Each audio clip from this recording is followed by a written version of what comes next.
حول ولا قوة إلا بالله العلي العظيم. أعوذ بالله من الشيطان اللعين الرجيم. بسم الله الرحمن الرحيم. الحمد لله على ما عرفنا من نفسه وألهمنا من شكره وفتح لنا من أبواب العلم بربوبيته ودلنا عليه من الإخلاص له في توحيده وجنبنا من الإلحاد والشك في أمره حمدا لا منتهى لحده ولا حساب لعدده ولا مبلغ لغايته ولا انقطاع لأمده حمدا يكون وصلة إلى طاعته وعفوه ووسيلة إلى جنته وخفيرة من نقمته والصلاة والسلام والتحية والإكرام على خير خلقه وأشرف بريته وحامل وحيه ومبلغ رسالاته سيد المرسلين خاتم النبيين أبي القاسم محمد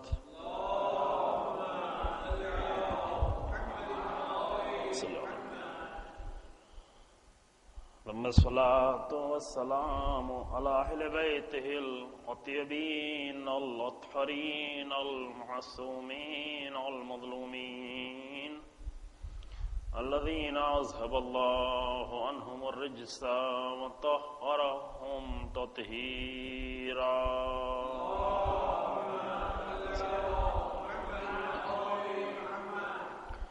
واللعنة الدائمة الباقية على أعدائهم أجمعين. أما بعد وقد قال الله تبارك وتعالى في كتابه الكريم. بسم الله الرحمن الرحيم. أفغير دين الله يبغون وله أسلم من في السماوات والأرض طوعا وكرها وإليه يرجعون. صلوات الله.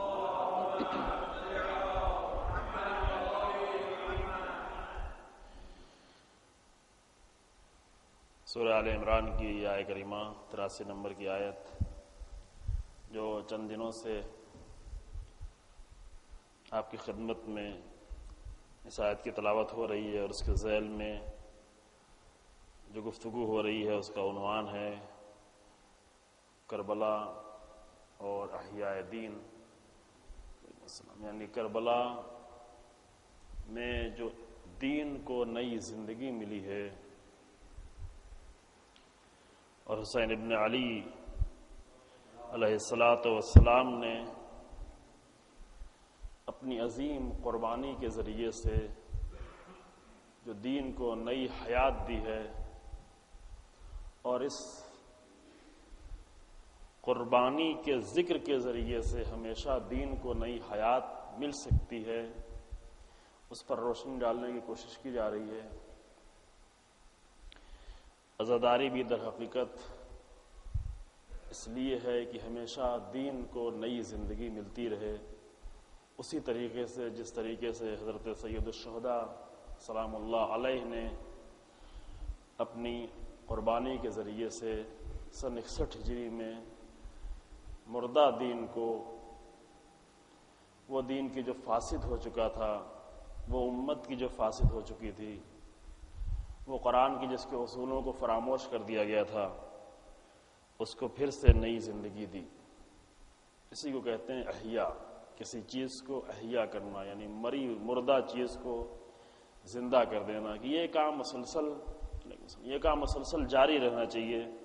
جس طریقے سے نظام کائنات میں یہ سلسلہ مسلسل جاری ہے کہ اگر بارش تھوڑے دن کے لیے رک جائے تو زمین مردہ ہونے لگتی ہے، موسم خزاں آ جاتا ہے زمین پر، اور موسم خزاں کا آنا، آٹم کا موسم، یہ زمین کو مردہ کر دیتا ہے، درخت مردہ ہونے لگتے ہیں، اور یہ سلسلہ اگر تھوڑے چند سالوں تک جاری رہ جائے تو انسانوں کی زندگی بھی خطرے میں پڑ جاتی ہے، جانوروں کی زندگی خطرے میں پڑ جاتی ہے۔ پھر اللہ نے نظام ایسا بنایا ہے کہ بار بار بارش آ کر، بارش کے قطرات آ کر اس زمین کو زندہ کرتے رہیں۔ زمین زندہ ہو تو درخت بھی زندہ ہو جائیں، درخت زندہ ہو تو کیڑے مکوڑے، جانور، حیوان اور انسان سب کے سب زندگی ملتی چلی جائے۔ اسی طرح اللہ نے ایسا نظام ہدایت کا بھی بنایا ہے کہ جب وقت کے گزرنے کے ساتھ ساتھ دین پر اور انسانوں کی روح پر موت طاری ہوتی ہے تو وہاں ایسے بارش کے قطرات، ہدایت کی بارش کے قطرات آتے ہیں کہ جو آ کر انسانوں کی روح کو زندہ کر دیں، جو آ کر دین کو زندہ کر دیں، جو آ کر قرآن کو زندہ کر دیں۔ اور کربلا وہ آسمان ہے کہ جہاں مسلسل ہدایت کی بارش ہوتی رہتی ہے۔ کربلا وہ عظیم سرزمین ہے کہ جہاں زمین کے اندر سے بھی پانی، جس نے خون کے ذریعے سے دین کی آبیاری کی ہے، جس نے خون کے ذریعے سے دین کو بچایا ہے۔ زمینوں کو پانی سے بچایا جا سکتا ہے، زمینوں کو پانی سے حیات مل سکتی ہے، لیکن جب دین پر مشکل وقت پڑتا ہے تو وہاں پر خون کے ذریعے سے دین کو بچایا جاتا ہے۔ اور یہیں سے فلسفہ شہادت شروع ہو جاتا ہے۔ شہادت یعنی کیا؟ علیکم السلام۔ شہادت یعنی یہ کہ عظیم مقصد کے لیے اپنی جان کو دے دینا اور اس مقصد میں آ کر زندہ ہو جانا۔ انسان یہ سمجھ رہا ہے کہ اس نے اپنی جان دے دی یعنی مر گیا، لیکن نہیں، باقی لوگ مرے ہوئے ہیں، جس نے جان دے دی ہے وہی زندہ ہے۔ بعض وقت انسان الٹا تصور کر رہا ہوتا ہے چونکہ نہیں سمجھا ہے۔ بعض لوگ اعتراض بھی کرتے ہیں کہ اتنے انسانوں کی شہادت ہو گئی جنگ میں، ایران و عراق کی جنگ میں، انقلاب آیا ہی کیوں تھا؟ اتنے لوگوں کی شہادت ہو گئی، اتنے لوگ اس دنیا سے چلے گئے۔ نہیں، وہ نہیں گئے ہیں، غلط سمجھے تھے۔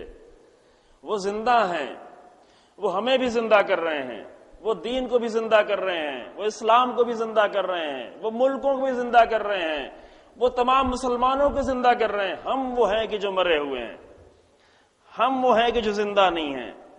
حقیقت میں ہماری موت ہے، وہ آتے ہیں تو زندگی دیتے ہیں۔ لہذا شہادت کبھی موت نہیں ہوا کرتی۔ لن تحسبن لا تحسبن الذين قتلوا في سبيل الله اموات بل احياء وعند ربهم يرزقون۔ کبھی گمان بھی نہیں کرنا کہ وہ مر چکے ہیں، وہ تو مسلسل حیات بانٹ رہے ہیں، ان کا تو کام ہی مسلسل زندگی دینا ہے۔ جب پارلیمنٹ کو، پورے پارلیمنٹ کو ایک مرتبہ اڑایا گیا اور 72 لوگ ایک ساتھ شہید ہوئے اور اسپیکر بھی شہید ہوئے، شہید بہشتی کی بھی شہادت ہوئی، تو امام نے کہا کہ آج انقلاب بیمہ ہو گیا۔ بیمہ سمجھ رہے ہیں نا؟ بیمہ ہی بولتے ہیں آپ نا، کیا کہتے ہیں؟ انشورنس۔ ہاں، وہی مشکل ہی ہوتی ہے، ایک زبان سے تھوڑا زیادہ دن تک دور رہے تو لفظ باز لفظ جو ہے۔ امام نے فرمایا کہ شہید بہشتی کے خون سے انقلاب انشورنس ہو گیا، بیمہ ہو گیا، ہمیشہ ہمیشہ کے لیے محفوظ ہو گیا۔ اس خون نے اسے ہمیشہ کے لیے زندہ کر دیا۔ ہم سمجھ رہے تھے، لوگ بھی یہ سمجھ رہے تھے پورا پارلیمنٹ اڑ گیا، اتنے لوگ مارے گئے، اب کیا ہوگا؟ لوگ خبر دینے میں ڈر رہے تھے کہ امام کو جا کر کیسے بتائیں، لیکن وہ انسان بالکل مطمئن بیٹھا ہوا تھا۔ لوگ کہتے تھے، جا کر قریب بیٹھے تھے، کیسے بتائیں؟ کہا تم پریشان ہو، اس لیے پریشانی کی بات نہیں ہے، شہید کے جانے سے کبھی نقصان نہیں ہوتا، ایک جاتا ہے تو دوسرا آتا ہے۔ فلسفہ شہادت ہی یہی ہے، زندگی ہے، شہادت یعنی زندگی۔ زمین اگر قربانی دے، اگر زمین ایسے ہی ہو، اگر زمین اسی طریقے سے پڑی رہے، کوئی قربانی دینے کے لیے نہیں تیار، یہ مردہ زمین ہے۔ لیکن اگر یہ زمین قربانی دے تو درخت نکلتا ہے اس میں سے۔ اگر زمین قربانی دینا چھوڑ دے تو وہ زمین مری ہوئی زمین ہے، مردہ زمین ہے۔ زمین نے اپنے اندر سے کچھ دیا تو درخت ہوا۔ اب یہ زمین درخت بن کے زندہ ہو گئی۔ پہلے یہ زمین پست تھی، اب یہ زمین بلند ہو گئی۔ اب اس کو زندگی مل گئی، اب اس کو زندگی درخت کی شکل میں ملی۔ اس درخت نے اگر کہے کہ میں قربانی نہیں دوں گا، میں اپنے پتے نہیں دوں گا، میں اپنے پھل نہیں دوں گا، میں کچھ نہیں دوں گا، تو یہ پھل بھی گر جائے گا، یہ پتے بھی گر جائیں گے، یہ سب مر جائیں گے۔ لیکن اگر یہ درخت قربانی دے اور یہ پتے جانور کی غذا بن جائیں، یہ پھل انسان کی غذا بن جائے، تو وہ درخت زندہ ہو گیا ہے، لیکن کس شکل میں؟ بلند ہو کر، اب حیوان کی شکل میں اور انسان کی شکل میں زندہ ہو گیا ہے۔ جانور کہے کہ نہیں، میں تو بہت محترم ہوں، میں قربانی نہیں دیتا، مجھے کیوں کاٹتے ہو، مجھے کیوں ذبح کرتے ہو، میرا گوشت کیوں کھاتے ہو؟ اگر نہیں کٹے گا، اگر ذبح نہیں ہوگا تو یہ مر جائے گا، مر کے سڑ جائے گا، زمین میں مل جائے گا، اس طرح اس کی موت ہو جائے گی، جا کر زمین میں ملے گا۔ لیکن اگر اس کو کھا لیا جائے تو یہ انسان کی شکل میں آ کر زندہ ہو جائے گا، انسان کی شکل میں۔ بعض لوگ کہتے ہیں، بعض لوگ جیسے ہندوازم کا فلسفہ ہے کہ نہیں کھانا ہے، نہیں، اس کو موت دے رہے ہیں۔ جانور کو زندگی کہاں ملے گی؟ اس کو بلند کر دیا۔ اگر جانور قربانی دے دے اور قربان ہو کر انسان کے جسم کا حصہ بن جائے تو اس کو زندگی مل گئی ہے۔ صرف زندگی نہیں ملی ہے، بلند بھی ہو گیا ہے، درجہ اس کا بلند ہو گیا ہے۔ لیکن اگر یہ قربانی نہیں دیتا تو مرنا تو تھا، مر کر جا کر مٹی میں مل جاتا اور ختم ہو جاتا، بے معنی ہو جاتا، ختم ہو جاتا۔ اسی طرح انسان، جس کو اللہ نے سب سے عظیم مخلوق بنایا، سب کے لیے کہا، سورج کے لیے، چاند کے لیے، سخر لکم الشمس سخر لکم القمر والنجوم مسخرات لہ، تمہارے لیے میں نے چاند کو مسخر کیا۔ انسان کا یہ مقام ہے، قرآن یہ کہہ رہا ہے کہ چاند تمہارے لیے، سورج تمہارے لیے، یہ ستارے تمہارے لیے۔ ابھی انسان اس مقام تک نہیں پہنچا ہے جو قرآن بتا رہا ہے، ابھی انسان پیچھے ہے۔ سخر لکم الفلک، دریاؤں کو تمہارے مسخر کر دیا، تمہارے اختیار میں دے دیا، کشتیوں کو تمہارے اختیار میں دے دیا، یہ سب کچھ میں نے تمہیں دے دیا تاکہ تم انسان بنو۔ لیکن یہ انسان بھی اگر کھا کھا کر صرف مر گیا اور کسی مقصد کے لیے اس نے قدم نہیں بڑھایا تو اس کی بھی موت ہو گئی ہے، یہ بھی مر گیا ہے۔ لیکن یہی انسان اگر عظیم مقصد کے لیے، بڑے عظیم مقصد کے لیے اپنی قربانی دے دے تو یہ شہید ہو جاتا ہے۔ یہ ہر دنیا کا قانون ہے، حتیٰ اگر اپنے ملک کے لیے قربانی دیتا ہے تو اسے ملک بھی شہید کہتا ہے۔ ملک یعنی زمین کے لیے قربانی دینا، لیکن اس سے بھی بڑے مقصد ہے جب انسانیت کے لیے قربانی دے دی جائے، جب ویلیوز کے لیے قربانی دے دی جائے، جب اقدار اور فضیلتوں کے لیے قربانی دے دی جائے، جب دین کے لیے قربانی دے دی جائے، تو اس شکل میں انسان آ کر ہمیشہ ہمیشہ کے لیے زندہ ہو جاتا ہے۔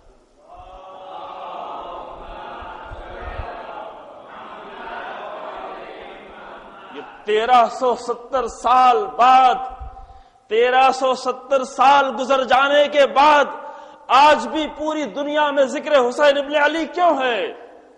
اس لیے یہ ذکر ہے، اس لیے کہ اپنی قربانی دی تھی ایک عظیم مقصد کے لیے۔ یزید اور یزیدیت سمجھ رہی تھی کہ حسین ابن علی کا قتل ہو رہا ہے، اہل بیت کا خاتمہ ہو رہا ہے، یہ ایک جوان اگر بچا ہوا ہے تو کیوں بچا ہوا ہے، اس کا بھی خاتمہ کر دو۔ لیکن حسین ابن علی کہہ رہے تھے کہ میں ختم نہیں ہو رہا ہوں، تم مجھے موت سے ڈرانا چاہتے ہو۔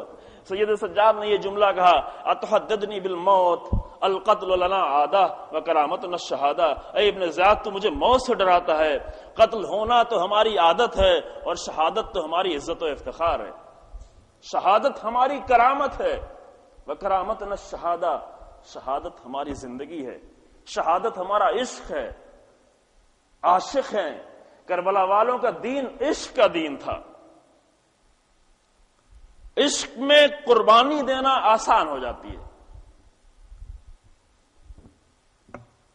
جہاد یعنی عشق، جب بھی جہاد کا لفظ ابھی بہت مشکل ہو گئی، اس زمانے میں جہاد کے لفظ لیتے ہوئے بہت مشکل ہو گئی ہے، اس لیے کہ طالبانیوں نے اور اسامہ بن لادن جیسے انسانیت کے نام پہ جو کلنک کے ٹیکے ہیں، جنہوں نے انسانیت کی توہین کی ہے، جنہوں نے اسلام کی توہین کی ہے، انہوں نے اس مقدس لفظ کو بھی بدنام کر دیا۔ یہ بہت ہی مقدس لفظ جہاد کا لفظ، جہاد یعنی مومن کی علامت۔ جب امیر المومنین علیہ السلام سے پوچھا کہ جہاد کیا ہے، پوچھنے والے نے آگے پوچھا، ایک صلوات پڑھیں اگر پڑھ لیں تو آواز سے بلند،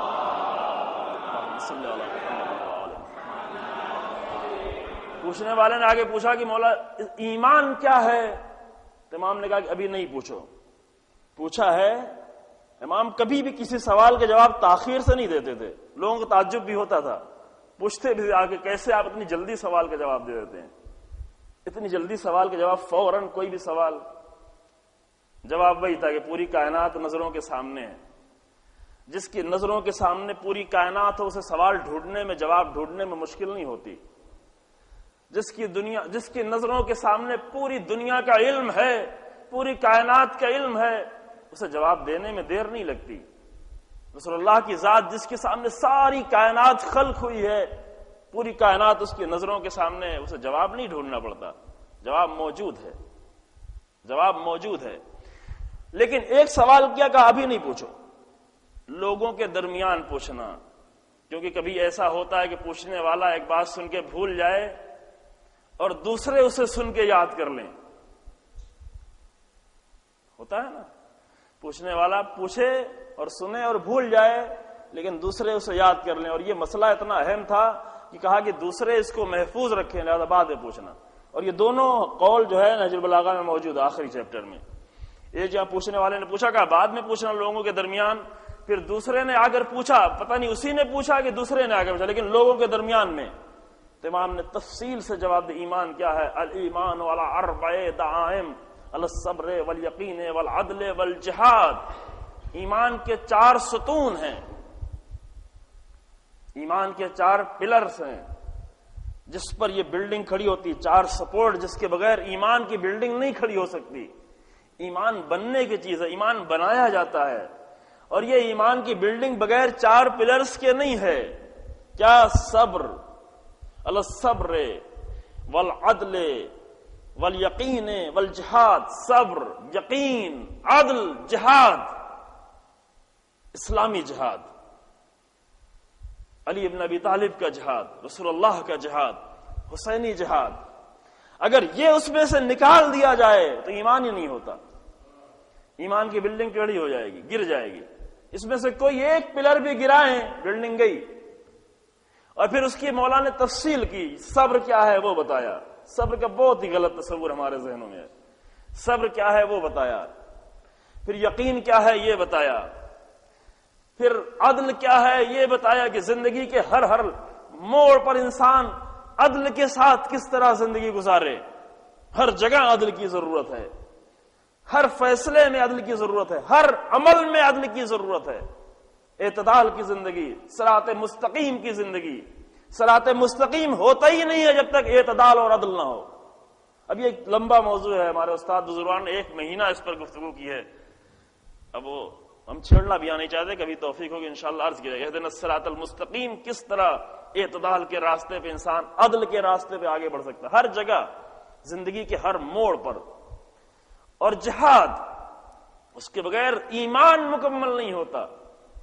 ابھی میڈیا نے اور ہالی ووڈ اور بالی ووڈ اور ڈراموں نے مل کر, اس طرح سب نے مل کر جہاد کو بدنام کیا ہے کہ حتیٰ مسلمان جوان بھی جہاد کا نام سنتے ہوئے گھبراتا ہے.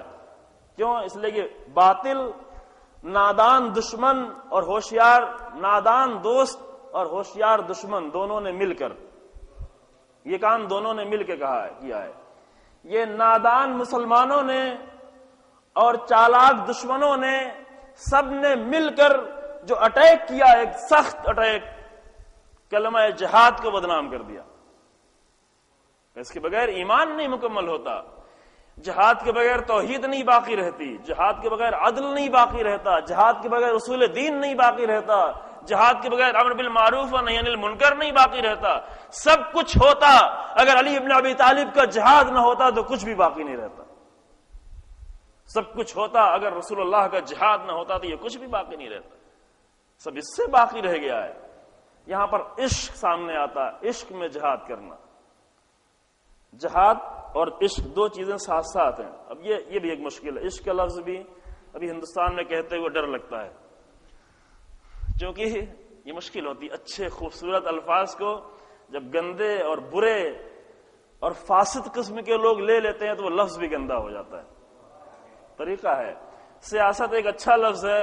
ان نالائق سیاستدانوں نے, فاسق اور فاسد قسم کے سیاستدانوں نے آ کر اس لفظ کو اپنے ساتھ چپکایا. یہ لفظ بھی گندا ہو گیا. جیسے نجاست، اچھی چیز کو جا کر نجاست میں ڈال دیں وہ نجس ہو جاتی ہے. زمزم کا پانی بھی لے آ کر نجس، تو اسی طرح سیاست کا خوبصورت اچھا لفظ یعنی بندوں کی تدبیر کرنا، بندوں کی بہتری کی فکر کرنا، اس لفظ کو لے جا کر اس گندی قوم کے ساتھ چپکایا گیا، یہ لفظ بھی گندا ہو گیا. اس طرح عشق کا لفظ حسین لفظ، یعنی جتنے بھی الفاظ ہیں ان الفاظ میں بہترین ایک لفظ عشق کا لفظ ہے، لیکن اس لفظ کو اتنے برے انسانوں نے، اتنے گندے لوگوں نے استعمال کرنا شروع کیا کہ یہ لفظ بھی آج برا لگنے لگا. یہ افسوس ہوتا ہے نا، لفظوں کا یہ مرثیہ ہے.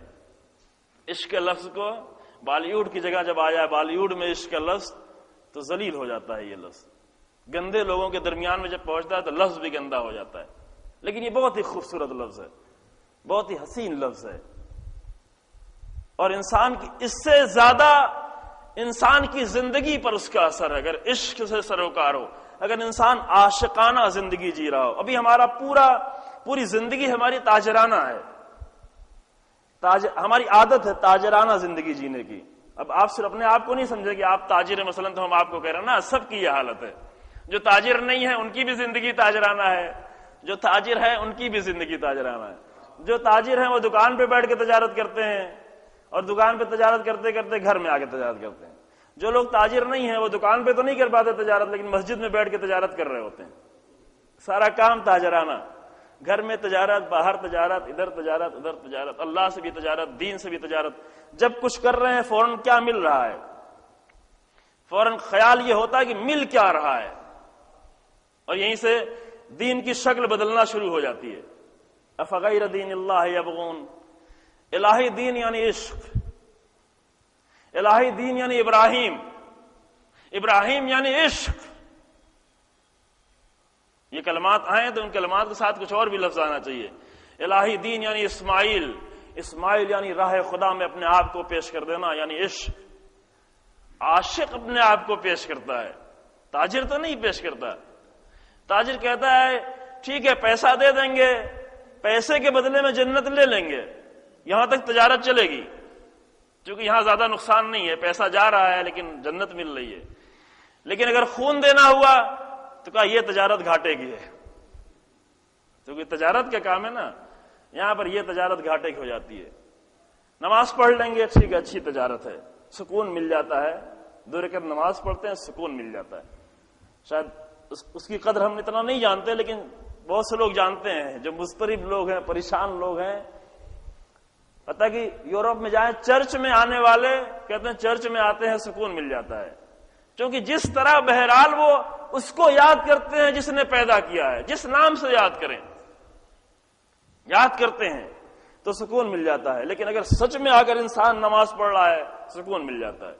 تو اسے کہیں گے روزہ رکھو، کا روزے میں مشکل تھوڑا ہے، روزے میں مشکل ہو جاتی ہے. کہاں تک کرنا ہے دین، کہاں تک کرنا ہے؟ وہاں تک کہ جہاں تک مجھے پسند ہے. نماز ٹھیک ہے چلے گی، نماز سے سکون مل گیا ہے، نماز سے جو روٹین بالکل ٹھیک چل رہا ہے، ٹائم بالکل سیٹ ہے، ڈسپلن بھی چل رہا ہے. روزے میں سارا روٹین ڈسٹرب ہو جاتا ہے، کون اٹھے کون سوئے، کب کھانا کب پینا، کہ یہ سب نہیں کرنا. کسی نے کہا نہیں روزے کا بھی فائدہ ہے، اس سے جو چربی پگھل جاتی ہے، فیٹنس کم ہو جاتی ہے، مرض دور ہو جاتا ہے، بہت سارے امراض ختم ہو جاتے ہیں. ابھی ہندو لوگ بھی بہت سے روزہ رکھتے ہیں، خود ہی آگے بتایا میں روزہ رکھتا ہوں. کہ خوب اس کا فائدہ، چلو روزہ بھی رکھتے ہیں، روزہ رکھ لیں گے لیکن فیٹنس اپنی دے دیں گے، چربی جسم کی دے دیں گے، لیکن اور اگر کچھ دینا ہوا کہ وہ نہیں چلے گا. قرآن کہتا افرائیت من اتخذ الہہ ہوا، اپنی پسند کا دین. دیکھا کہ اپنی خواہشوں کو اپنا خدا بنایا ہوا ہے، وہی کر رہا ہے کہ جو اسے پسند ہے. دین میں وہی کام کرنا ہے جو مجھے پسند ہے. افتؤمنون ببعض وتکفرون ببعض. رسول اللہ کے پاس بھی آگے کہتے تھے یا رسول اللہ سب کچھ ہم ماننے کے لیے تیار ہیں لیکن کچھ آپ میری بھی مانیں. آپ کی ہم سب مانیں گے، آپ کچھ میری مان لیں. کیا بات ہے؟ کہا کہ سب کچھ چلے گا، سب کچھ کر لیں گے، بس 3 چیز ہمیں معاف کر دیں بس. کیا؟ کہا ایک نماز معاف کر دیں کہ بغیر یہ نماز صبح شام دوپہر یہ ہم سے نہیں ہو پائے گا. ایک یہ معاف کر دیں. دوسرے شراب ہماری رگو پے میں بسی ہوئی ہے، گٹیوں میں اتنی شراب پی ہے، اتنی شراب پی ہے کہ اس کے بغیر زندہ رہنا ممکن نہیں ہے. یہ ہماری جان کا حصہ بن گئی یہ شراب. دوسرے شراب معاف کر دیں. تیسرے ہمارا پورا اکنامیکل سسٹم جو ہے وہ ربا پہ چل رہا ہے، سود پہ. ایک تیسری چیز یہ معاف کر دیں. 3 چیزیں معاف کر دیں، باقی آپ جو کچھ کہیں ہم ماننے کے لیے تیار ہیں. رسول اللہ نے کہا ایسا دین نہیں چاہیے، ایسا دین کہ ہمیں اپنی پسند کی چیزیں مل جائیں، اپنی پسند کے دینداری وہی کریں گے جو ہمیں پسند ہے. جیسے پہلے دن مثال دی تھی کہ 3 مہینہ 3 سال یعنی 355 دن اپنے پسند کے دین چلیں گے، 355 دن تقلید کریں گے، اور 10 دن ہم اپنے پسند کی دیداری کریں گے جو ہمیں پسند ہے. کہ یہ نہیں، دیداری کی یہ شکل نہیں ہے. اتنے بڑے مرجع سے جا کے انہوں نے کہا آیت اللہ پروجردی سے کہ بس 10 دن آپ مجھ سے تقلید نہیں کریں، 10 دن مجھے اپنا کام کرنے دیجیے.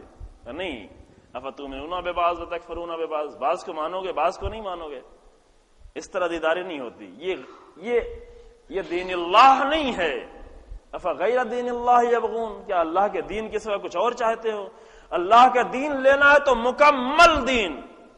یا ایھا الذین آمنوا ادخلوا فی السلم کافۃ، یہ نہیں کہ تھوڑا لیں تھوڑا چھوڑ دیں.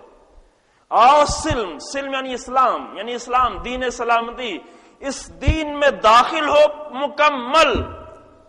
مکمل طریقے سے خود کو داخل کرو، مکمل طریقے سے دین کو لو. اب یہ دین تمہیں فائدہ پہنچانا شروع کرے گا. اب یہ دین تاجر نہیں، اب یہ دین عاشق بنائے گا.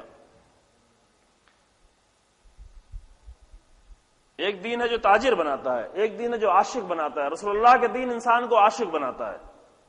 اس میں بھی کچھ پیدا ہوتے تھے تاجر قسم کے لوگ، لیکن رسول اللہ کی کامیابیاں جو تھی وہ عاشقوں کے ذریعے سے. سب سے بڑے عاشق، اللہ کا عاشق، ذات امیر المومنین علی بن ابی طالب علیہ السلام.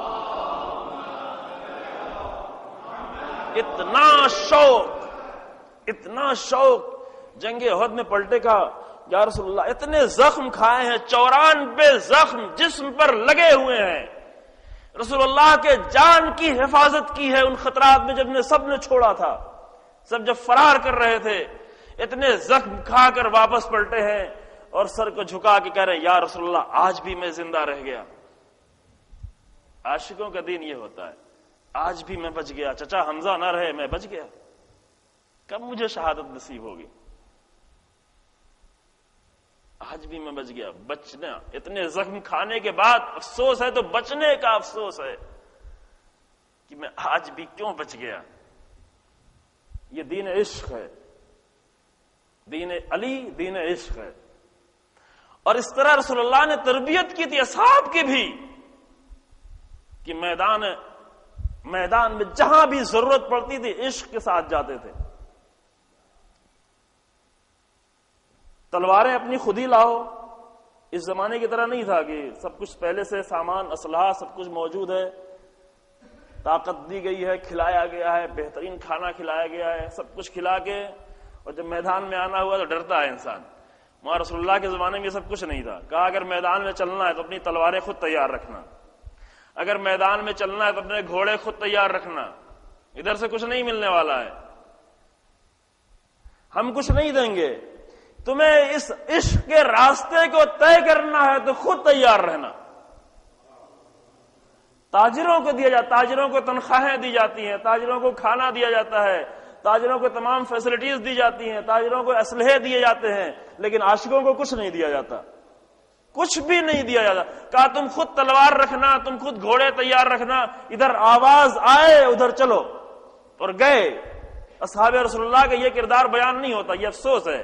اہل سنت نے بھی بہت غلط کیا اور ہم نے بھی غلط کیا. اہل سنت نے کہا کہ جو اصحاب ہیں سب اصحاب، سب رسول اللہ، جنہوں نے رسول اللہ کے چہرے کو دیکھ لیا بس اب کچھ نہیں بولے ان کے بارے میں. اگر ہم نہیں بولیں تو قرآن تو بولے گا، اگر ہم خاموش ہو جائیں تو سورہ منافقون تو نازل ہوگا. وہاں کیا کریں گے؟ اگر ہم نہیں بولیں تو جناب زہرا تو بولیں گی، وہاں کیا کرے گا انسان؟ اور ایک غلطی ہم نے کی کہ اصحاب کے عظیم کردار کو ٹچ ہی نہیں کیا. البتہ اس کی ایک وجہ یہ بھی کہ اہل بیت علیہ السلام کا کردار ہمارے پاس ہے، اتنا عظیم کردار ہے کہ دوسرے کردار جب سورج نکلتا ہے تو شمعیں نہیں دکھائی پڑتی. تب چھوٹے چھوٹے چراغ نہیں دکھائی پڑتے، لیکن ضرورت ہے۔ اہل بیت کو تو ہم یہ کہہ کے چھوڑ دیتے وہ تو اہل بیت تھے، ان سے ان کا کردار کیسے ہم اپنا سکتے ہیں؟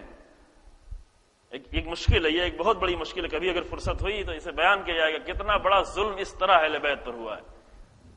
یہ سب سے بڑا ظلم ہے، اہل بیت سے ان کے اسوے کو چھین لینا، اہل بیت سے ان کی سیرت کو چھین لینا۔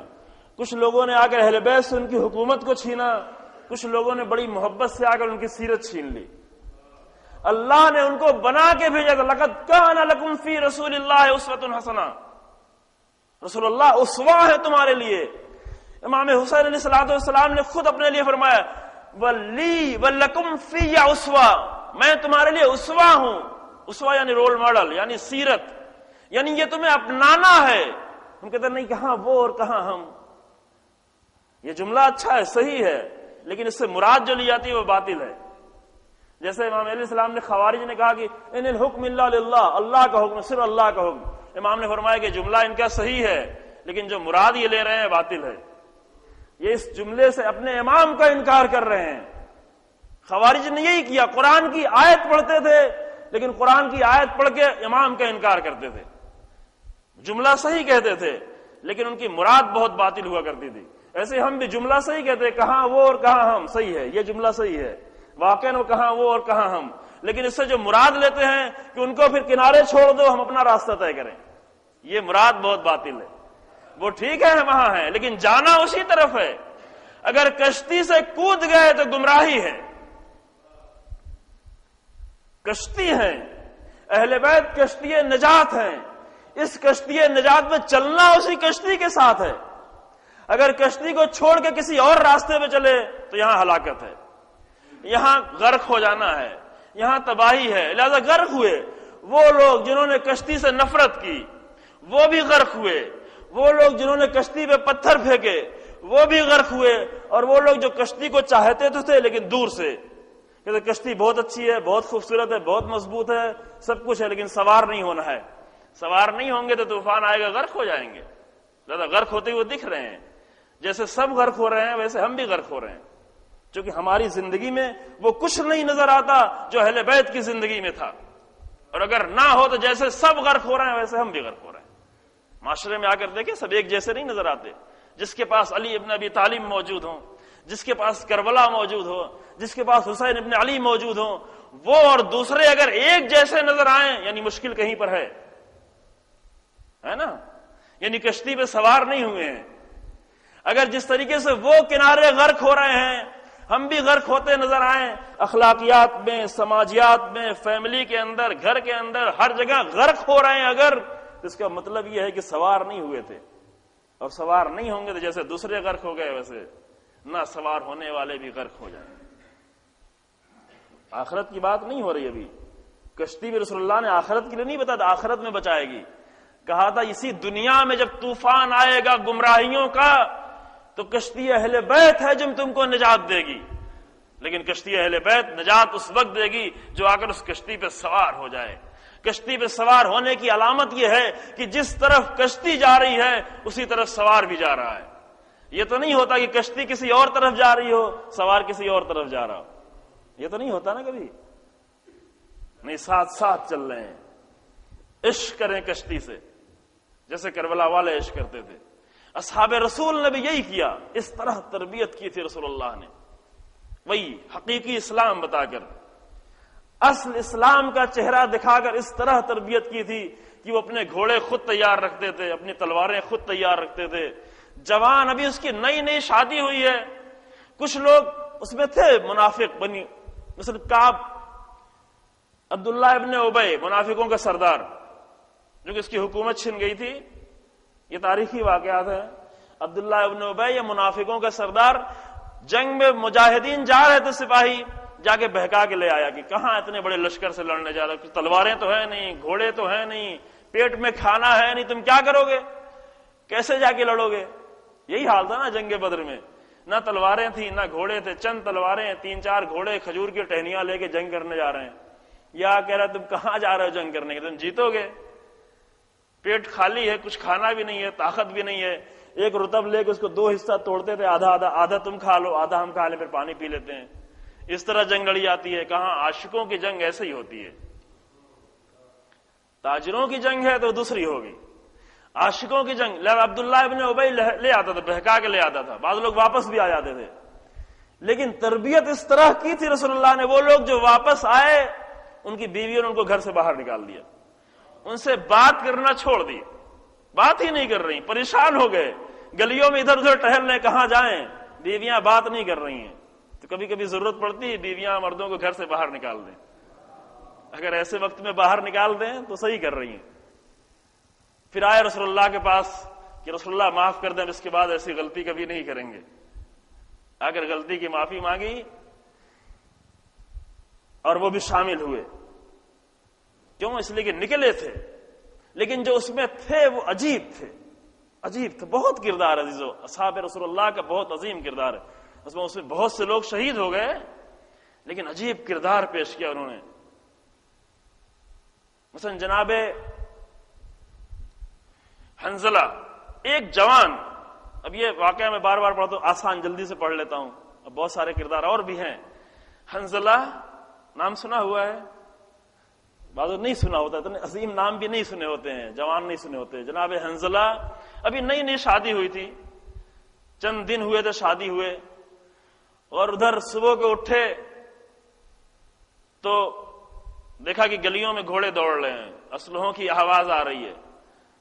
باہر سر نکال کے پوچھا کیا خبر ہے؟ کہا رسول اللہ نے اعلان کیا چلنا ہے، جنگ کے لیے نکلنا ہے. اب یہ بیچارے، ان کو اتنی فرصت نہیں ملی کہ نہا سکیں، غسل کر سکیں، غسل کرنے کی فرصت بھی نہیں ملی. اب جس طرح وہ تاریخ میں پورا نہیں لکھا ہے تیمم کر کے کس طرح نماز پڑھی اور کیسے چلے جلدی سے. غسل کرنے کے پانی بھی اس زمانے میں بہت مشکل تھے، تو اتنا آسان نہیں ملتا تھا. بہرحال غسل نہیں کر پایا، شادی بھی ابھی نئی ہوئی تھی. پہنچ گئے میدان جنگ میں. میدان جنگ میں گئے، جنگ شروع ہوئی، اور اتفاق یہ کہ اس پورے دوران میں پانی نہیں ملا، غسل نہیں کر پائے. جنگ کی اور جنگ کرتے کرتے اسی جنگ میں شہید بھی ہو گئے، جنگ میں شہید ہو گئے. بیوی نے نہیں روکا، خود بھی نہیں رکے. بہانہ اچھا تھا کہ ابھی نئی شادی ہوئی ہے، کچھ دن تو ابھی ہم اپنے آپ گھر میں رہ لیں، حق ادا کر لیں. نہیں، کوئی نہیں. میدان جنگ میں آئے اور جنگ میں شہید بھی ہو گئے. جنگ ختم ہوئی. جنگ ختم ہونے کے بعد لوگ گئے اور جا کر انہوں نے اصحاب کو جو شہید ہوئے تھے ان کو دفن کرنا شروع کیا. دفن کر کے جب سب واپس پلٹے تو رسول اللہ نے پوچھا کیا بات، سب ٹھیک تو تھا، کوئی مشکل تو نہیں تھی؟ کہا یا رسول اللہ سب کچھ تو ٹھیک تھا، لیکن ایک عجیب بات تھی. کہا وہ کیا تھی؟ کہا ایک میت تھی ایک جوان کی، وہ بھیگی بھیگی سی تھی، ایسا لگتا جیسے پانی سے دھل دیا گیا ہو. بھیگی بھیگی سی میت تھی. کہا تمہیں نہیں معلوم، فرشتے آئے تھے اسے غسل دینے کے لیے.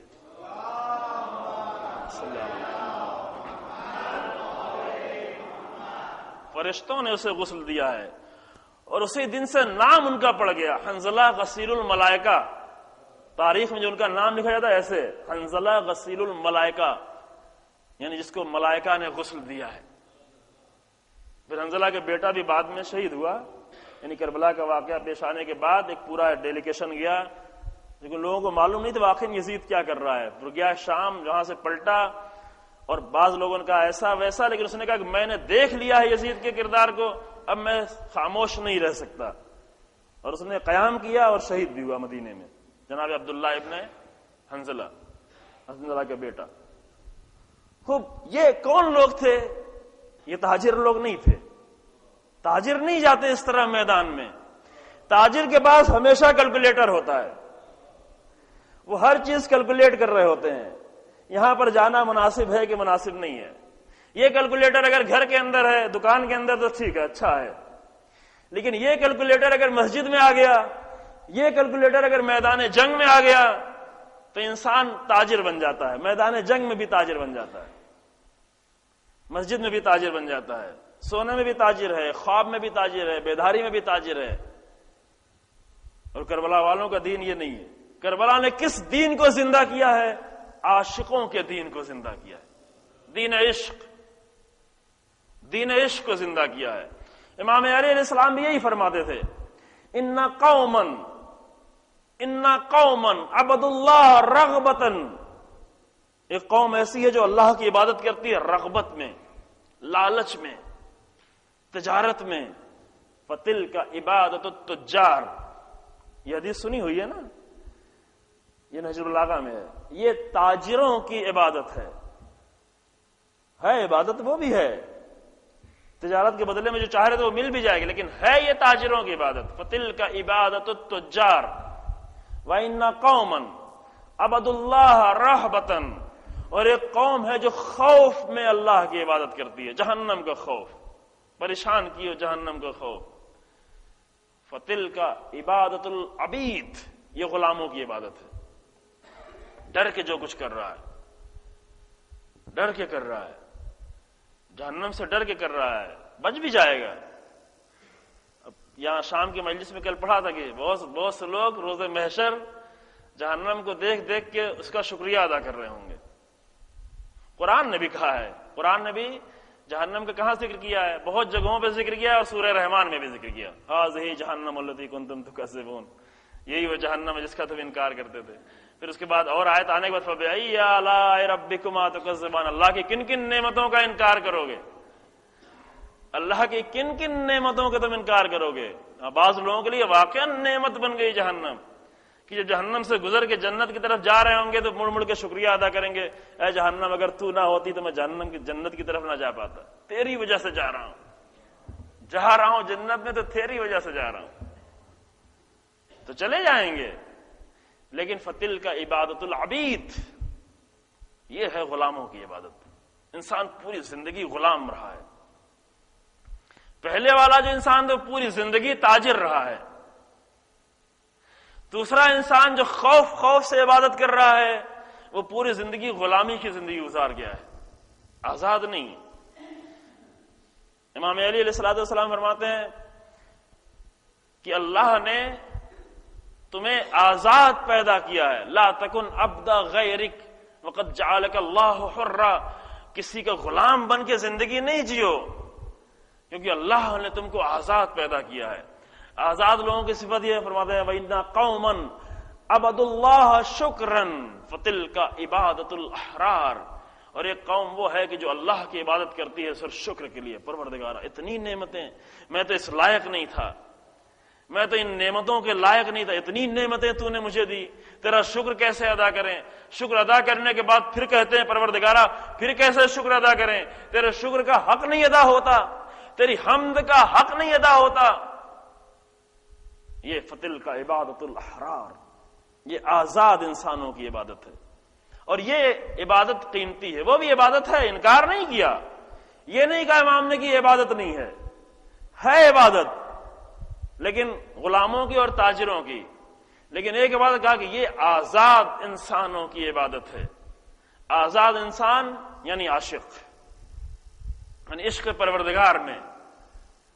پہلے دن بتایا گیا تھا، عرض کیا تھا، اور دوسری جگہوں پہ عرض کیا کہ عشق اگر اپنے بچوں کو بچانا ہے، محفوظ رکھنا ہے، تو عشق ان کے اندر پیدا کریں. زبردستی نمازیں پڑھانے سے نہیں بچتے بچے، اس وقت تک بچے رہیں گے جب تک آپ کے ہاتھ میں، آپ کے کنٹرول میں ہے. جب آپ کے کنٹرول سے باہر نکلے تو بالکل الٹا اثر ہوگا. جیسے اسپرنگ کو دباتے دباتے چھوڑ دیا جائے تو بالکل الٹ جاتی، اچھل کے دور جاتی ہے. جیسے ہی وہ آپ کی آغوش سے اچھل کر جا کر شیطان کی آغوش میں بیٹھ جاتا ہے. یہ شکایتیں کی ان لوگوں نے، کہتے ہیں یہ ایک مشکل بنی ہوئی ہے، ایک ہیڈیک بنا ہوا ہے آج کے جوانوں کا، خاص کر بڑے شہروں میں جہاں پر اب کوئی رعایت نہیں رہ گئی ہے. روز بروز مشکلات بڑھتی جا رہی. وہاں ہر ماں باپ پریشان ہے، کیا کرے اپنے بچے کے لیے. اور اگر پریشان ہے تو پریشانی حق بجانی میں ہونا بھی چاہیے. ایسے ماحول میں اپنے بچوں کو کیسے بچائیں؟ تو کیسے بچائیں؟ دباؤ ڈال ڈال کے نہیں بچایا جاتا. اگر دباؤ ڈال ڈال کے نمازیں پڑھائی ہیں، یہ ایک بیگ اچھل کے کود کے جائے گا بالکل شیطان کی آغوش میں. لیکن اگر اس کے اندر عشق پیدا کر دیا ہے، عاشق بنا دیا ہے، اسے نعمت پروردگار کا احساس کرا دیا ہے، دسترخوان پہ بٹھا کے یہ نہیں کہا کہ میں تجھے رزق دے رہا ہوں، میں کما کے لایا ہوں، بلکہ اسے یہ احساس دلائے کہ نہیں، کوئی ذات ہے جو ہمیں بھی دے رہی ہے اور تجھے بھی دے رہی ہے. اگر یہ پیدا کر دیا، اگر یہ عشق پیدا کر دیا، تو سو رہا ہے لیکن اللہ دے رہا ہے، تو بے خبر ہے لیکن اللہ دے رہا ہے، تو گناہ کر رہا ہے لیکن اللہ دے رہا ہے، تو گناہ کرتے ہوئے اللہ کی ہزار نعمتوں کو استعمال کر رہا ہے لیکن اللہ دے رہا ہے، اگر یہ عشق پیدا کر دیا تو پھر کوئی خطرہ نہیں ہے، پھر خود ہی آئے گا، پھر روکنا پڑے گا، پھر کہنا پڑے گا جاؤ چلے جاؤ، پھر کہنا پڑے گا لو چراغ بجھا دیتے ہیں، پھر کہنا پڑے گا میرے بچوں کے ہاتھ پکڑ کے چلے جاؤ، کیونکہ عاشق ہیں، پھر کیلکولیٹر نہیں وہاں پہ لائیں گے کہ اس کے بدلے میں کیا ہونے والا ہے۔ اسی لیے جب امام علی علیہ السلام صلوات پڑھیں آپ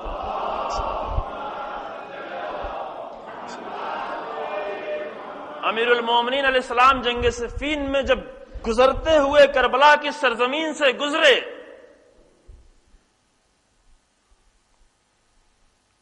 جب اس سرزمین سے گزرے اور نہر فرات کے کنارے سے گزرنے لگے تو وہاں پر ٹھہر کر زمین پر آئے، زمین پر بیٹھ کر گریہ کیا، گریہ اس طرح کیا کہ گریہ کرتے کرتے آنکھوں کے اشک کے قطرات زمین پر گرے، اور اس کے بعد جملہ فرمایا ہاں ہونا مناخ و رکابن و مسارع و عشاق، یہاں سواریوں کے اترنے کی جگہ ہے، یہاں عاشقوں کے پچھاڑے کھا کھا کر گرنے کی جگہ ہے،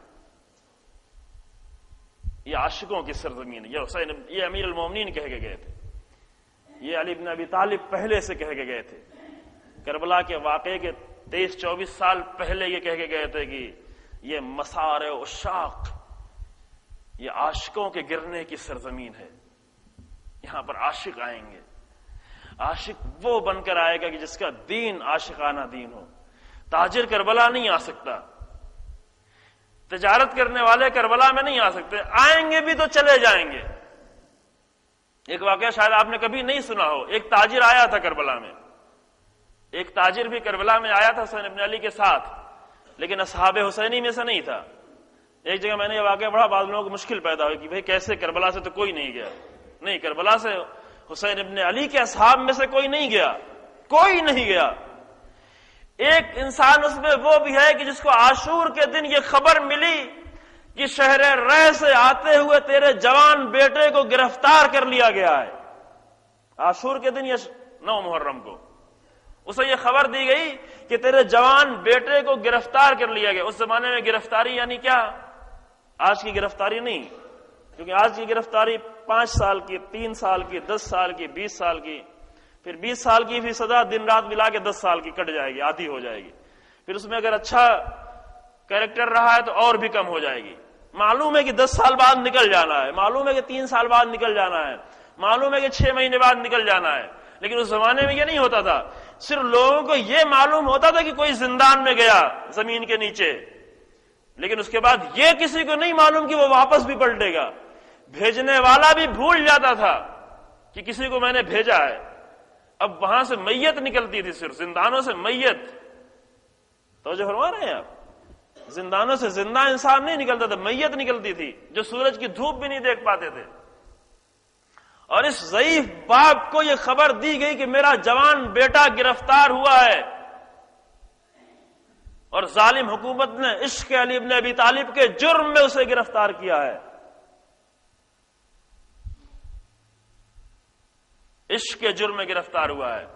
اب اسے حق تو ہے نا کہ جا کے اپنے بیٹے کو چھڑائے، نہ صرف اسے نہیں بلکہ حسین ابن علی بھی کہہ رہے ہیں کہ لو میرے پاس جو کچھ بچا ہوا ہے وہ ہم تمہیں دیتے ہیں، چند قیمتی لباس ہیں وہ تمہیں دیتے ہیں، یہ سب لے کے جاؤ اور اس کے ذریعے سے اپنے بیٹے کو آزاد کرا لو۔ کہا کہ مولا آپ کے پاس آ گئے ہیں تو نہیں جانا ہے، بیٹا میرا زندان میں رہے لیکن آپ کو چھوڑ کے نہیں جانا ہے۔ عاشق یہ ہوتے ہیں، عشق کسے کہتے ہیں؟ میرا بیٹا زندان میں رہے، وہاں پر بوڑھا ہو، وہاں پر ضعیف ہو، وہاں پر مر جائے، وہاں پر تکلیفیں ہوں، لیکن حسین ابن علی کا ساتھ چھوڑ کے نہیں جانا ہے۔ جبکہ حسین ابن علی کہہ بھی رہے ہیں کہ تو جا، لیکن نہیں جانا ہے۔ ایسے عاشق آئے تھے، ایک تاجر بھی ساتھ میں لگ گیا تھا۔ تاجر کون تھا؟ وہ اس کی وہاں پر کیا کہتے ہیں آج کی زبان میں، ٹریول ایجنسی تھی اس کی، یعنی اونٹوں کو کرائے پہ دیتا تھا، اصحاب حسین میں سے نہیں تھا۔ اونٹوں پہ کرائے پہ دیتا تھا اونٹوں کو. اور امام صلی اللہ علیہ وسلم جب مکے سے چلے تو اونٹوں کی ضرورت تھی, افراد زیادہ تھے, 4 مہینے مکے میں رہ چکے تھے, ابھی کچھ اونٹوں کی ضرورت تھی. امام نے کرائے پہ اس سے اونٹ لیے کہ چلو ہمارے ساتھ تمہارا کرایہ دیں گے. وہ آیا, کربلا تک آیا, اونٹ کرائے پر دے کر, گاڑی کرائے پر اپنے اس نے دی, تجارت کا کمپیکٹ جو ہے وہ باندھ لیا, معاہدہ کر لیا کہ اتنا پیسہ اتنا اونٹ. دن گزرتا گیا, وہ انتظار کرتا رہا. پہلی محرم, دوسری محرم, تیسری محرم, لشکر آتا رہا, وہ انتظار کرتا رہا. آخر دن میں وہ آیا, کہا کہ اب تو یقین ہو گیا کہ آپ نہیں بچیں گے. تاجر, وہ عاشق تھا جو اپنے بیٹے کو بچانے نہیں جا رہا تھا. یہ تاجر ہے, آگے کہہ رہا مولا اب تو مجھے یقین ہو گیا ہے, یہ مکے سے حسین ابن علی کے کردار کو دیکھتا ہوا آیا ہے, لیکن ہے تاجر.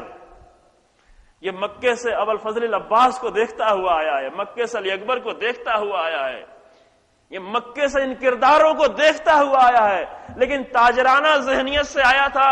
لہذا آخر میں حسین ابن علی کے پاس آیا, کہا مولا اب تو یقین ہو گیا کہ آپ نہیں بچیں گے, اب تو جنگ ہی ہوگی, اب تو قربانی ہوگی, لہذا میرا حساب کر دیجئے, میرا معاملہ یہیں پر حساب کر دیجئے. اب تو آپ کو اونٹ کی ضرورت نہیں رہ گئی, اب آپ کو اونٹ کی ضرورت نہیں ہے, لہذا میرے اونٹ واپس کریے اور میرا حساب کریے. امام نے اس کا حساب کیا, اس کے اونٹ دیے, اس کو پیسہ دیا, گیا, چلا گیا. اب یہ اور بات ہے کہ جانے کے بعد تھوڑی ہی دور گیا تھا کہ ڈاکوؤں نے اس پر حملہ کیا اور حملہ کر کے اس کا اونٹ چھینا. اونٹ چھیننے کے بعد پیسہ چھینا, اتنی محنت کی کمائی اس کی جا رہی تھی, وہ بھی تلوار لے کے سامنے آ گیا اور جان بھی دے دی. اونٹ بھی گیا, جان بھی گئی, پیسہ بھی گیا, لیکن تجارت کے ساتھ. کربلا والوں کی جان گئی لیکن عشق کے ساتھ. عاشق, ایک ہنر اگر انسان سیکھ لے دین میں آ کر, افغیر دین اللہ, اللہ کا دین عشق کا دین ہے. عشق کا دین یہ نہیں دیکھتا کہ تلوار چل رہی ہے, عشق کا دین یہ نہیں دیکھتا کہ شعلے بھڑکائے گئے ہیں.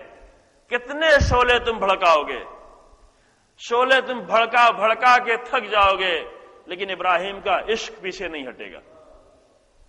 ابراہیم کا عشق نہیں تھکے گا, تم تھک جاؤ گے, عاشق نہیں تھکے گا. فرشتے بھی پریشان ہو رہے ہیں, انسان کو دیکھا ہے, ایسے ہی انسان کو دیکھ کے خدا نے کہا تھا انی عالم ما لا تعلمون, تم نہیں جانتے. تم انسان کے جسم کو دیکھ رہے ہو, تم دیکھ رہے ہو کہ انسان کا جسم قتل کرے گا, تم دیکھ رہے ہو کہ حابیل کو قابیل قتل کر دے گا, لیکن تم نے یہ نہیں دیکھا کہ حابیل نہیں قتل کر رہے ہیں. تم قابیل کو دیکھ رہے ہو, حابیل کو بھی تو دیکھو. تم نمرود کو دیکھ رہے ہو, ابراہیم کو بھی تو دیکھو. لہذا وہ پریشان آگے کہہ رہے ہیں کہ کیا ہو رہا ہے ابراہیم, کچھ تو چاہیے تمہیں, کوئی طلب, کوئی حاجت, کوئی سوال. میرے پاس اختیار ہے, قدرت ہے, تمہیں بچا کے لے کے چلیں گے. کہا نہیں, تم سے نہیں چاہیے. عاشق صرف اپنے پروردگار سے مانگتا ہے, کسی غیر سے نہیں مانگتا. کہا نہیں, تم سے کچھ نہیں چاہیے. کہا پھر جس سے چاہیے ہے اسی سے مانگو. کہا وہ دیکھ رہا ہے, وہ خود ہی دیکھ رہا ہے. وہاں گردش دی جا رہی ہے, پہاڑ کی بلندی پر شعلے اتنے زیادہ بھڑک رہے ہیں کہ کسی میں مجال نہیں اس کے قریب جائے. قریب جائے گا تو جل جائے گا. لہذا ادھر پہاڑ کی بلندی پر منجنیق لگایا گیا اور گھمایا گیا کہ گھما کے ایک بیگ چھوڑا جائے. دیکھا ہے نا, بچے کبھی کبھی اینٹ گھماتے ہیں رسی میں باندھ کر اور زور سے چھوڑتے ہیں, جیسے فلسطینی بچے ٹینکوں کے مقابلے میں کیا کرتے ہیں, رسی میں پتھر باندھ کے گھماتے ہیں اور ٹینکوں کو مارتے ہیں. اور یہ ٹینک ڈرتے ہیں ان سے, یہ ٹینک والے ان پتھروں سے ڈرتے ہیں. عشق میں یہی ہوتا ہے, تاجر لوگ ہمیشہ ڈر رہے ہوتے ہیں. ٹینک ہو پھر بھی ڈر رہے ہیں, اسلحہ ہو پھر بھی ڈر رہے ہیں, طاقت ہو پھر بھی ڈر رہے ہیں. لیکن یہ بچے نہیں ڈرتے, بالکل ٹینکوں کے سامنے جا کر رسی گھما گھما کر, کبھی گلیل سے اور کبھی رسی گھما گھما کے پتھر مارتے ہیں. جناب ابراہیم کو ویسے ہی گھمایا گیا, اور جب گھمایا جا رہا ہو انسان تو اور چکر میں آ جاتا ہے. پتھر گھمانا اور بات ہے, انسان کو جب گھمایا جائے وہاں انسان کی عقل کام کرنا چھوڑ دیتی ہے. پتہ نہیں آپ لوگوں نے دیکھا کہ نہیں دیکھا ہے, جیسے بڑے شہروں میں جھولے ہوتے ہیں نا, بہت کچھ ایسے جھولے جو بہت تیز گھوم رہے ہوتے ہیں, اوپر نیچے ہو کے, وہاں کبھی کبھی شوق میں بچوں کے ساتھ بوڑھے بھی بیٹھ جاتے ہیں، بڑے بھی، اور بچوں کی چیخ کم بلند ہوتی ہے، ان کی چیخ زیادہ بلند ہوتی ہے، سب چیخ رہے ہوتے ہیں. پتہ نہیں دیکھا کہ نہیں دیکھا، اگر دیکھیں کبھی چیخ رہے بے انتہا، جبکہ معلوم ہے کہ بھی 5 منٹ کے بعد اس سے اتار لیا جائے گا، بیلٹ بھی بدھی ہوئی ہے، گریں گے بھی نہیں، محفوظ بھی ہیں، کچھ نہیں ہونا ہے، لیکن یہ گھومنا صرف ان کو چیخنے پہ مجبور کر رہا ہے. جناب ابراہیم کو بھی گھمایا جا رہا ہے، گھمانے کے بعد کہاں نیچے نہیں اتارا جائے گا، آگ میں ڈالا جائے گا. ادھر فرشتہ پوچھ رہا ہے کیا چکر ہے، کچھ چاہیے، کچھ چاہیے، کچھ نہیں چاہیے، لیکن بالکل خاموش، بالکل خاموش. کیوں؟ اس لیے کہ بے خطر کود پڑتا ہے، عشق یہ کام کرتا ہے. بے خطر کود پڑا آتش نمرود میں عشق، عقل ہے محو تماشائے لب بہم ابھی. اگر عقل ہوتی وہاں پر تاجرانہ عقل، وہ حساب کر رہی ہوتی کہ آگ میں جانے کے بعد چلو ابھی یہاں پر اپنے آپ کو نیچے لا لو، یہاں تھوڑی دیر کے لیے نمرود کی بات سن لو، تھوڑی دیر کے لیے نمرود ہی کو قبول کر لو، بعد میں کچھ اور کر لیں گے. عقل کا حساب یہ ہوتا ہے، عقل اس طرح حساب کر رہی ہوتی ہے. لیکن عشق کہتا ہے نہیں، آگ بھڑکاؤ گے تمہاری آگ کم پڑ جائے گی، لیکن میرے عشق کے شعلے بڑھ جائیں گے، وہ نہیں کم پڑیں گے. بس کربلا والوں سے دین جو سیکھنا ہے وہ عشق کا دین سیکھنا، اور عشق کے دین میں داخل ہو جائے تو کربلا 1 دن کے لیے نہیں ہوتی، پھر ہمیشہ کے لیے کربلا ہو جاتی ہے. کربلا 2 مہینہ 8 دن کے لیے نہیں ہوتی، پھر کربلا 365 دن کے لیے کربلا ہو جاتی ہے. پھر کربلا عاشور اور چند دنوں کے لیے، چند لمحوں کے لیے، حسینیوں کے لیے، مسجدوں کے لیے نہیں، انسان کی زندگی میں کربلا داخل ہو جاتی ہے. پھر انسان عاشق بن جاتا ہے، اور ان عاشقوں کا سپہ سالار ابو الفضل العباس عشق کے ساتھ مدینے سے آ رہے ہیں.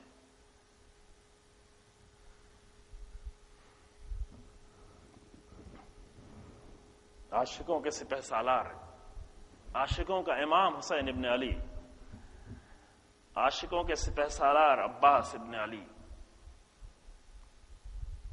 جو یہ نہیں کہہ رہے ہیں کہ ہم اپنی جان دے دیں لیکن اپنے 3 بھائیوں کی جان بچا لیں، آخر میری ماں بھی تو ہے مدینے میں. عاشق یہ نہیں سوچتے، اور وہ ماں بھی جانتی ہے، اپنی ماں کو بھی سمجھتے ہیں کہ ماں کا تعلق خاندان عشق سے ہے. حسین ابن علی کی عاشق ماں ہے. لہذا یہ نہیں کہ مولا میں تو اپنی قربانی دے دیتا ہوں لیکن یہ میرے بھائی جائیں، شاید میری ماں کو اس کی ضرورت ہو. نہ سوچے بھی نہیں، یہ تصور بھی نہ آنے پائے ذہن میں. پہلے میں اپنے بھائیوں کی قربانی دوں گا، پہلے میں اپنے بھائیوں کی لاشیں اٹھا کر لاؤں گا، خود اٹھا کر لاؤں گا. پہلے میں اپنی ماں کے ان نذرانے کو پیش کروں گا، یہ میری ماں کی نذر ہیں.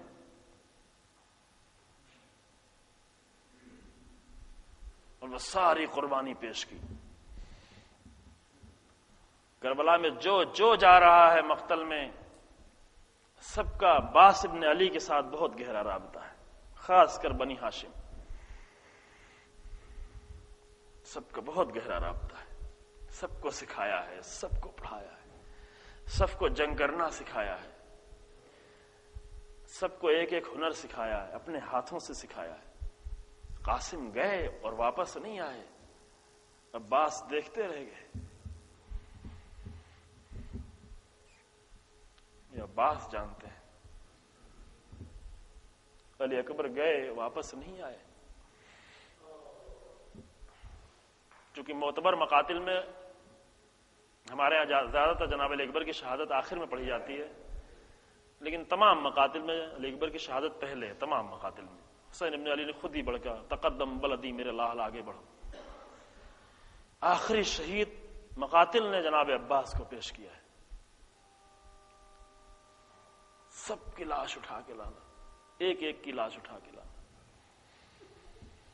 سب کے ساتھ حسین ابن علی کے ساتھ.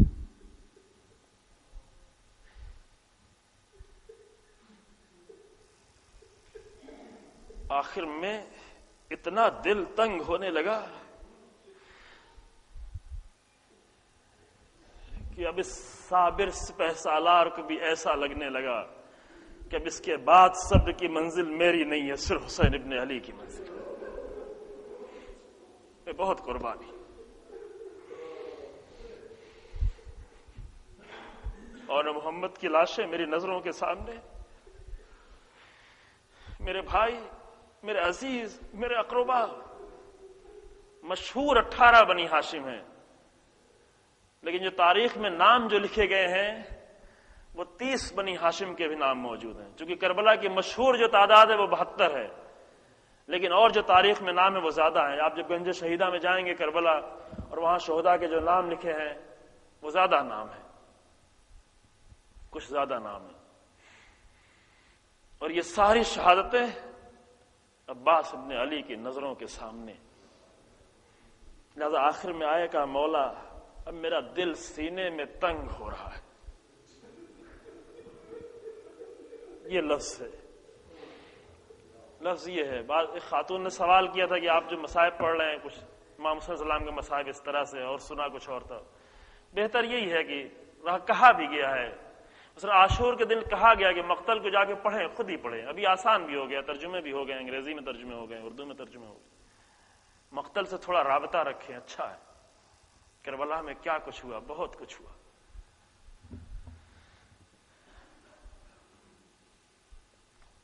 جا کے فرمایا کہ مولا تنگ ہو رہا ہے، سینے میں دل تنگ ہو رہا ہے، اب یہ دل نہیں ٹھہر رہا ہے. کہا عباس تم میرے لشکر کے سپہ سالار کا مولا اب کوئی نہیں ہے،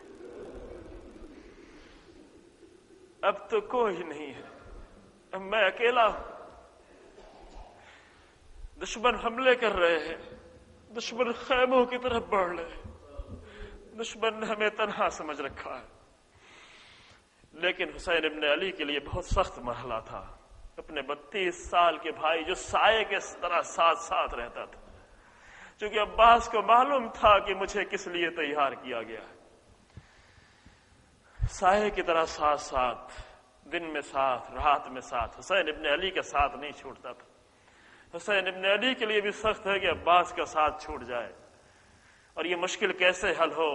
یہ مشکل بچوں نے آگے حل کر دی. خیمے سے بچے نکلے، العطش العطش، ہائے پیاس، ہائے پیاس. پیاس سے جگر بھن رہا ہے، پیاس سے کلیجہ خشک ہو رہا ہے، پیاس سے لب خشک ہو رہے ہیں، پیاس پر لبوں پر پپڑیاں پڑ گئی. اچھا عباس اگر جانا ہے چاہے تو میدان میں ان بچوں کے لیے پانی کا انتظام کر دو. اور جب پہلی مرتبہ مقتل میں گئے تو جملہ کہتا اے ظالموں، یہ نہر کا پانی تم نے جانوروں کے لیے، جانوروں کے لیے پانی آزاد ہے لیکن فرزند رسول کے لیے پانی نہیں ہے. اس پانی کو لینے کے لیے گئے ہیں. بچوں کی پیاس اب نہیں دیکھی جاتی. مقتل میں پہنچے ہیں، میدان جنگ میں جنگ کی ہے، لیکن عباس کو زیادہ جنگ کرنے کی ضرورت نہیں پڑی. دشمن نے خود ہی راستہ دینا شروع کر دیا. عباس آ رہے ہیں. یہ معلوم تھا کہ عباس آئے تو کوئی عباس کے سامنے بھی نہ جانے پائے، کیونکہ کوئی نہیں بچے گا. شب عاشور شمر کو عباس کی محبت نہیں تھی کہ آیا تھا لینے کے لیے، عباس آؤ تمہارے لیے امان نامہ لے کے آئے ہیں. نہیں، اتنا لشکر لانے کے بعد بھی، اپنا میمنہ میسرہ قلب لشکر سب سجانے کے بعد بھی دشمن یہی سوچ رہا تھا یہ سب کچھ تو ہے ہمارے پاس، مگر ادھر عباس بھی تو ہے، ادھر عباس بھی تو ہیں. عباس کے سامنے کون جائے گا لڑنے کے لیے؟ کون جنگ کرے گا؟ ایک تھوڑی سی جنگ کے بعد دریا کا راستہ کھل گیا. 4000 سپاہی جو تیروں کو لیے ہوئے بیٹھے ہوئے تھے سب پیچھے ہٹ گئے، سب دور بھاگے. اتنی دیر تک جنگ کی کہ وہ دور بھاگے، اور بھاگنے کے بعد واپس پلٹے. دریا سے نیچے اندر ترائی میں گئے، مشکیزے کو بھرا، مشکیزہ بھرا، خشک مشکیزہ. مشکیزہ کی شکل تو دیکھی ہے نا کہ مشکیزہ کا منہ بہت چھوٹا سا ہوتا ہے، بھرنے میں تھوڑا وقت لگتا ہے. گھوڑے سے زمین پر آئے، مشکیزے کو بھرا، پانی کو اٹھایا. کیا کہا، کیا بولے، یہ کسی کو نہیں معلوم. دریا میں تنہا عباس ہیں، اکیلے ہیں عباس. لیکن ہاں جب واپس پلٹنے لگے تو زبان پر کچھ شعر ہے، کچھ رجز پڑھ رہے ہیں. اس شعر سے اندازہ ہو رہا ہے کہ عباس کیا کہہ رہے تھے. زبان پر رجز ہیں. یا نفس من بعد الحسین حونی، اے نفس حسین ابن علی کے بعد زندہ رہنا کیا؟ پانی کس لیے پینا کہ زندہ رہے؟ کیا حسین ابن علی کے بعد تو زندہ رہنا چاہتا ہے؟ حاضل حسین وارد الملولی، یہ میرا مولا حسین جنگ کر رہا ہے، موت سے جنگ کر رہا ہے. پیاس کی شدت اتنی بڑھ گئی ہے کہ موت سے حسین جنگ کر رہے ہیں، اور تو پانی پینا چاہتا ہے. واللہ تاللہ ما ھذا فعال دینی، خدا کی قسم یہ غیرت دینی کے خلاف ہے. عباس کا دین اس بات کی اجازت نہیں دیتا کہ حسین ابن علی کے بچے پیاسے رہے اور یہ پانی حلق تک پہنچ جائے، لہذا پانی کو دریا پہ مارا، پانی نہیں پیا. پیاسے ہے عباس، زخمی ہے عباس، جسم سے خون نکل چکا ہے، خون نکلنے کے بعد پیاس کی شدت بڑھ گئی ہے، لیکن چلو میں پانی اٹھا کے پھر دریا پہ پھینکا، مشکیزے کو بھرا اور لے کے نکلے. لیکن نکلنے کی منزل سخت ہو گئی عزیزو. اوپر سے نیچے کی طرف جانا، بلندی سے ترائی کی طرف جانا آسان تھا جب دشمن بھی نہیں تھا. اب دشمن پھر چاروں طرف سے واپس آ کر پلٹ گیا ہے، پھر دشمن نے مشکی دریا کو اپنے ہاتھ میں لے لیا ہے. لیکن اب بلندی سے، اب پستی سے بلندی کی طرف آنا ہے. یہ عباس کا کام ہے کہ کس طرح مشکیزے کو بچائیں، کس طرح اس پستی سے بلندی کی طرف جائیں، کس طرح پانی کو خیمے کی طرف لے کے بڑھیں. اور یہ سب کچھ کیا، ابو الفضل العباس نے یہ سب کچھ کیا اور کر کے بلندی پر آئے، اور آ کے اب اس راستے سے نہیں چلے جس راستے سے آئے تھے، اس لیے کہ جس راستے سے آئے تھے وہاں جنگ کرنی تھی، وہاں جنگ کر کے دشمنوں کو بھگانا تھا. لیکن اب جنگ نہیں کرنی ہے، صرف مشکیزے کو بچانا ہے. لہذا مقتل کہتا ہے کہ تھوڑا دور کے راستے سے اس طرف سے چلے جدھر کھجور کی درختیں لگی ہوئی تھیں، جہاں درخت نخلستان سے ہو کے چلے، تاکہ جب دشمن مسلسل تیر مارنا شروع کرے تو کچھ تیر آ کر درختوں میں رہ جائیں، کچھ تیر آ کر میرے جسم میں لگ جائے، لیکن یہ مشکیزہ محفوظ رہ جائے، یہ پانی بچوں تک پہنچ جائے، حسین ابن علی کے بچوں کی پیاس بجھ جائے. اس لیے کنارے کنارے سے چلے، تیزی سے مشکیزے کو لیے ہوئے، گھوڑے کو دوڑاتے ہوئے. اب جنگ نہیں کر رہے عباس، کیونکہ اب جنگ کرنا خطرے سے خالی نہیں ہے. اگر جنگ کریں گے تو ممکن ہے جنگ کرنے کی صورت میں تیر آ کر مشکیزے سے لگ جائے. لہذا ظالموں کو موقع مل گیا، آسانی سے پھر بھی نہیں ملا. نوفل ابن ازری آیا اور چھپ کر اس نے ایک وار کیا درخت کے آڑ سے، داہنا ہاتھ کٹ گیا، داہنا ہاتھ کٹا. ایک بہادر کے لیے میدان جنگ میں ہاتھ کٹنا، اس کو ہم نہیں سمجھ سکتے.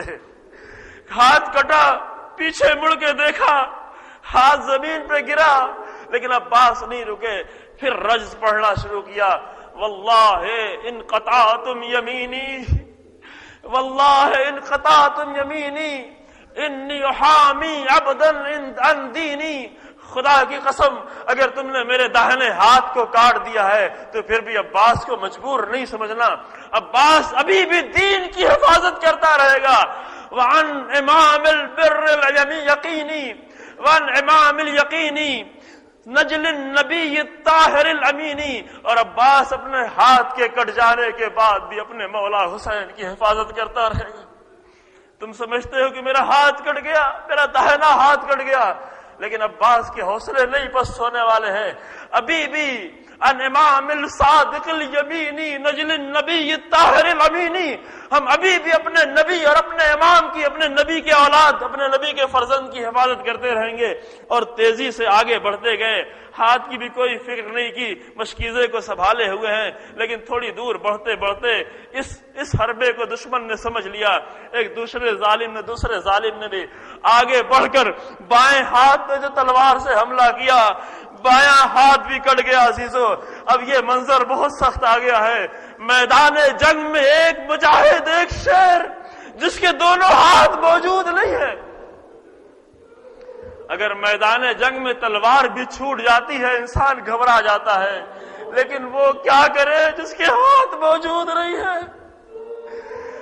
لیکن اس کے بعد بھی گھبراہٹ نہیں آئی، اپنے نفس کو پھر دلاسا دیا یہ کہتے ہوئے یا نفس لا تخشا من الکفار، ڈرنے کی بات تو ہے، ہاتھ کٹ گئے ہیں، اب جنگ کیسے کی جائے، لیکن اے میرے نفس ان ظالموں سے کافروں سے نہیں ڈرنا، لا تخشا من الکفار وابشری بالجنت الرحمت الجبار، میں تجھے رحمت پروردگار کی بشارت دیتا ہوں، ما النبی الرحمت المختار، میں تجھے احمد مختار نبی کے ساتھ رہنے کی بشارت دیتا ہوں، وقد قطعوا ببغیہم یسار، اگرچہ ان ظالموں نے اپنی سرکشی سے میرے بائیں ہاتھ کو کاٹ دیا، لیکن ہاتھ کٹ جانے کے بعد بھی گھبرانا نہیں، لیکن اس کے باوجود بھی عباس آگے بڑھتے جا رہے ہیں۔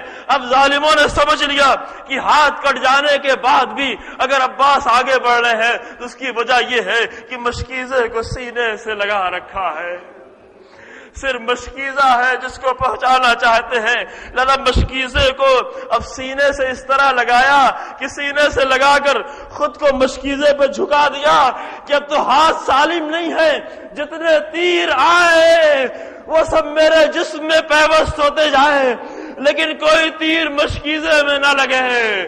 تھوڑی دور آگے بڑھے تھے کہ ایک نشانہ لے کر ظالم نے جو تیر مارا کنارے سے آ کر مشکیزے میں لگا، مشکیزے میں تیر لگا، پانی تھوڑا تھوڑا کہہ کر بہنے لگا۔ آپ کو معلوم ہے تو مشکیزے سے تھوڑا سا سوراخ ہوتا ہے، لیکن اب وہ کیا کرے جس کے ہاتھ بچے ہوئے نہیں ہیں؟ اگر ہاتھ ہوتے تو مشکیزے کو پکڑ کر پانی سنبھال لیا جاتا، لیکن پانی گرتا رہا۔ عباس حسرت بھری نگاہوں سے گرتے ہوئے پانی کو دیکھتے رہے، سارا پانی گر گیا، عباس مقتل میں ٹھہر گئے۔ ایک تیر آ کر آنکھوں میں پیوست ہوا، چاہا کہ سر کو جھکا کر گھٹنوں سے تیر کو نکال لے، یہ گرز آہن سر پہ آ کے پڑا۔ اب اس کے بعد زمین پہ کیسے آئے یہ کوئی کیسے بیان کرے، کیونکہ ہاتھ بچے ہوئے نہیں ہیں۔ ارے سب نے تو وہ منظر دیکھ لیا، لیکن اے کاش کوئی ماں کو جا کے یہ نہ بتاتا، اے ام البنین جب تمہارا لال زمین پہ آیا تھا تو اس کے ہاتھ سالم نہیں تھے، سارے جسم میں تیر چبھا ہوا تھا، تیروں کے ساتھ زمین پہ آئے۔ اسی لیے ماں صرف ایک فریاد کرتی تھی، اے میرے لال مجھے خبر دی گئی ہے کہ جب تو زمین پہ آیا تو تیرے ہاتھ کٹے ہوئے تھے، اے میرے لال اگر تو زندہ ہوتا تو کسی میں جرات نہیں تھی جو تیرے قریب آتا۔ حسین نے کمر پکڑی، الان انکسرا ظہری قلت حیلتی وشمت بی عدوی۔